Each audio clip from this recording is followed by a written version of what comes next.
around Donington in this super little car. This was the first racing car to win a world championship that had the engine in the back, other than the Auto Union before the war. This car is a Cooper Formula One car. This happens to be a 59 model. This is exactly the same, or nearly exactly the same, as the one that I managed to win the Argentine Grand Prix in 1958 with. It really is a very, very pleasurable car to drive. I mean, it's very responsive to the steering, you know, I mean, the brakes are good, the performance is remarkable, really.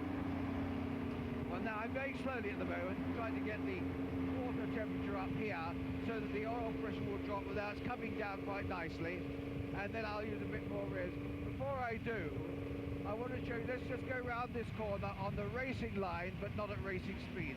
I come in, change down, start on the outside, right on the out, I then cut right into the apex right there, like that.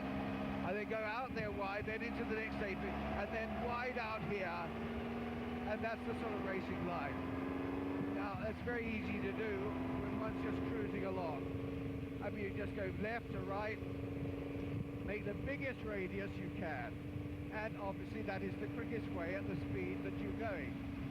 Now when you're racing, you do the same thing. You start out here, you cut in, you push the radius with you, the apex with you, and then you bring the power in as early as you can. Now, the earlier you can get the power on, the better it is. I'll show you again. You start here, close in there, and then you go to the outside. Well, here we're coming into double corner, so I'm going to the right, and I'll go out to the left again, right there. Now I come to the outside here. Now, that's just going round on the sort of racing line, but when you're actually racing, you can't necessarily do it like that. And one has to develop one's own technique. Now, in my career, I reckon it took me at least 5 years to learn how to brake really hard. Because braking isn't just putting your foot on the brakes and slowing the car. Braking is, when you brake hard, the car becomes unstable, basically unstable. Therefore, you've got to learn how to control this and hopefully benefit from doing it. When I go around a corner like this, quite often I don't want to just go in and out. I want to be able to get the car in late like that and then bring the back out. Now I'm oversteering, and that helps me. It helps me get my foot down earlier, which is what racing's all about, getting the power on the ground as early as you can.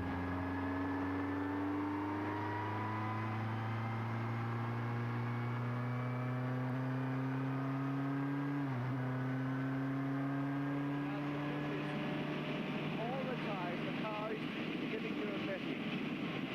When you're coming into a corner, I put my brakes on hard. The car is saying to me, okay, what it wants to do. When I turn in, it's giving me a message through the steering wheel and through the seat of my pants. And by the message I get, it's my interpretation that makes me a better or worse driver than another guy. All the time, it's just like when you learn a language. The more you know, the more fluent you are. Well, it's the same with driving. You are more fluent when you can understand the message the car's telling you. Because the car's the thing you're trying to control.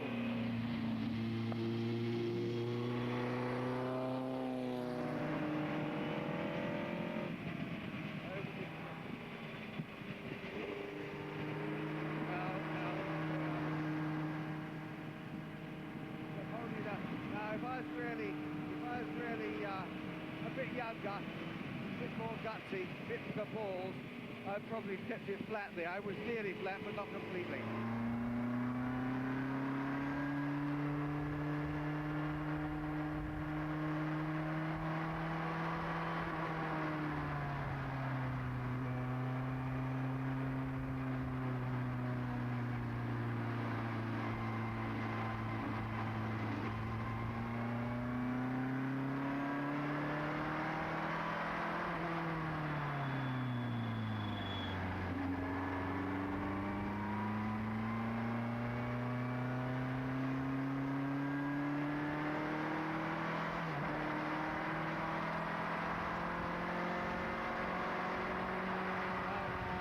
Car like the Cooper, really going quickly, and you're really on the limit, you then lift the inside wheel a bit. It gets very light, the inside wheel, and in circuits like Monaco in the 60s and so on, one could go into a corner and could actually lift the thing so it would go over the edge of the pavement, if you like. The car is sort of fluid, it moves around. I mean, when I come into a corner like this one here, you get in, you're on the left and you come in and you feel the back end sliding out, you feel the power coming in. I mean, it's enormously satisfying from a driver's point of view. Now, I've no doubt the modern one is if you're good enough to drive it near the limit, but they are very, very different. Of course, the deceleration on these cars, I mean, if I'm doing 160, 150 in this, and I have to slow up. I'm going to have to put the brakes on at 300 yards. On the modern car, 70 or 80 yards. I mean, and that's going much faster. This sort of car would do probably 155, 160. Slipping another guy, you might get a bit more. But today, of course, they're going to go over 200. So there is a big difference. These are a lot more, a lot less safe, of course, because you know, you've got very little around you. And the rigidity of this car was minimal compared. The torsional rigidity, in my day, the car would twist and they'd say, well, it's following the road. Now, my goodness, the things are 40 times more stiff than this is. Can you imagine? I mean, it's fantastic, really. Down 2 gears, into the right there. Round and up.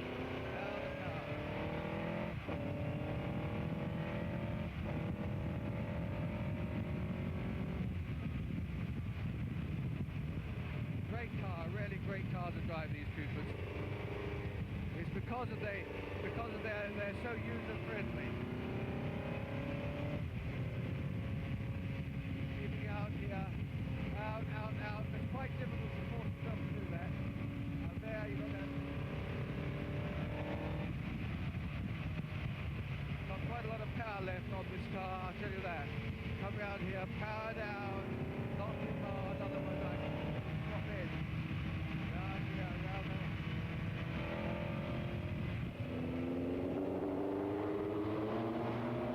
When you take a car like this, if you're going to win with it, you've got to drive it right on the limit all the time. And the concentration it requires to do that for 3 hours or so is enormous.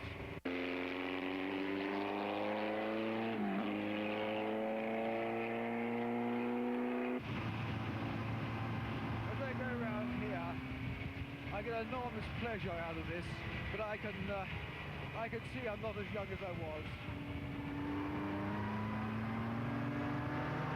I reckon motor racing is something that if you're as good as Fangio, you give up when you're 46. And I would have settled for less than him, and I probably would have liked to have gone on till I was 50, but now it's my last lap and I've got to go in. So I don't want to do any heroics. So I might as well try and enjoy it to the end.